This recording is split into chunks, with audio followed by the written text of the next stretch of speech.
ഇത് മാസ് മോട്ടോഴ്സിൽ നിന്നാണ് Honda unicorn വണ്ടി എൻജിൻ വർക്ക് കഴിഞ്ഞിട്ട് ഫസ്റ്റ് ഓയിൽ ഫിൽട്ടർ ക്ലീനിങ് വന്നതാണ്. നിലവിൽ നമുക്ക് ഫസ്റ്റിലത്തെ ഓയിൽ ഫിൽട്ടർ ക്ലീനിങ് വന്ന 1000 കിലോമീറ്ററിനുള്ളിലാണ്. അതിന് വേണ്ടിയിട്ട് വന്നതാണ്. അപ്പോൾ നമ്മൾ ഫുള്ളായിട്ട് അഴിച്ച് ഓയിൽ ഫിൽട്ടറൊക്കെ ക്ലീൻ ചെയ്യുന്നുണ്ട്. ഇപ്പോൾ നിലവിൽ നോക്കുമ്പോൾ അത് എത്ര ഫിൽട്ടർ ബ്ലോക്ക് കാണിച്ചിട്ടുണ്ട്. തീരെ മോശം എന്ന് പറയാൻ പറ്റില്ല, എന്നാലും അത്യാവശ്യം അഴുക്കുണ്ട് ഇതിനകത്ത്. അപ്പോൾ അതൊക്കെ ഒന്ന് നമ്മൾ ക്ലീൻ ചെയ്ത് റീസെറ്റ് ആക്കുന്നുണ്ട്. അപ്പോൾ നമുക്ക് ഈ കവർ ഈ സൈഡ് എഞ്ചിൻ്റെ ഈ സൈഡ് കവർ അഴിച്ചിട്ട് വേണം നമുക്കത് ചെയ്യാൻ. അപ്പോൾ അതിൻ്റേതായിട്ടുള്ള താമസമാണ് നമുക്ക് വന്നിരുന്നത്. അപ്പോൾ നമ്മൾ അഴിച്ച് മാറ്റി റീസെറ്റ് ആകുന്നുണ്ട്.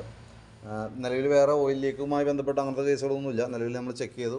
അപ്പോൾ മെയിനായിട്ട് നമുക്ക് അതിൻ്റെ എഞ്ചിൻ സൗണ്ടിൽ എന്തെങ്കിലും വേരിയേഷനോ വാൽവ് ലൂസോ കാര്യങ്ങളൊക്കെ ഉണ്ടെങ്കിൽ നമുക്കത് കൂട്ടത്തിൽ സെറ്റ് ചെയ്യണം. എവിടെയെങ്കിലും ഓയിൽ ലീക്ക് കാര്യങ്ങളൊക്കെ വന്നിട്ടുണ്ടെങ്കിൽ അത് റെഡിയാക്കണം. അതിനൊക്കെ വേണ്ടിയിട്ടാണ് ഫസ്റ്റിലത്തെ ഫിൽട്ടർ ക്ലീനിങ് ഒക്കെ നമ്മൾ പറയണത് കേട്ടോ. അപ്പോൾ അത് നമ്മൾ ആ രീതിയിൽ ചെയ്യുന്നുണ്ട്. പിന്നെ അതിൻ്റെ സെൽഫിൻ്റെ കംപ്ലയിൻറ്റ് പറഞ്ഞിട്ടുണ്ട്. നമുക്ക് സെൽഫ് ബാറ്ററി ലോ ആയിട്ടാണ് കാണുന്നത്. 2024 മോഡൽ ബാറ്ററിയാണ്.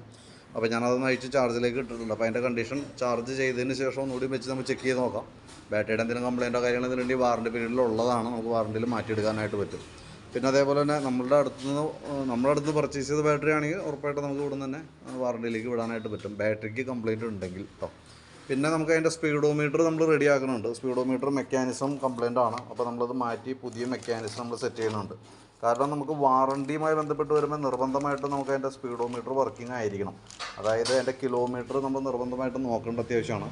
അപ്പോൾ അതും വണ്ടിയുടെ ഹിസ്റ്ററിക്ക് നല്ലത് തന്നെയാണ്. കാരണം ഞാൻ ഓരോ 3000 കിലോമീറ്ററിൽ ഓയിൽ ചേഞ്ച് നിർബന്ധമായിട്ട് നമ്മൾ ചെയ്തു പോകേണ്ട വർക്കാണ്. അത് നമ്മൾ മീറ്റർ വർക്കിംഗ് അല്ലെങ്കിൽ നമുക്ക് അറിയാൻ പറ്റില്ല.